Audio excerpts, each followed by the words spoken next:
Hello there and welcome to my channel. So in this video I'll be showing you guys how you can turn off Blueticks on WhatsApp. So it's very much simple and easy. So when you turn off this, when someone sends you a message and you view it, they're not going to get the Bluetick notification on their end, and you're not going to see Bluetick notification at your end as well. Very much simple and easy. Just follow me and let me show you how to do this. So to do this, just hop on your WhatsApp like this. You tap on the three dots here and now you move to your settings. Good. So on your settings, you move to your privacy here, and then all you need to do is you need to turn off your read receipt. You get it. So if you turn off this, you won't send or receive read receipt, something like that. So I just turn it off like this.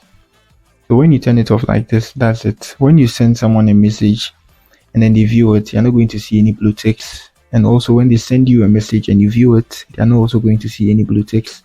What they are going to see is your replies, or you just add them, something like that. Very much simple and easy.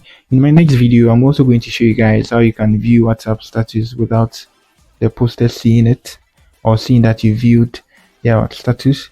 So that's it for the video. If you're new here, try to give me a like and then subscribe to my channel. Peace.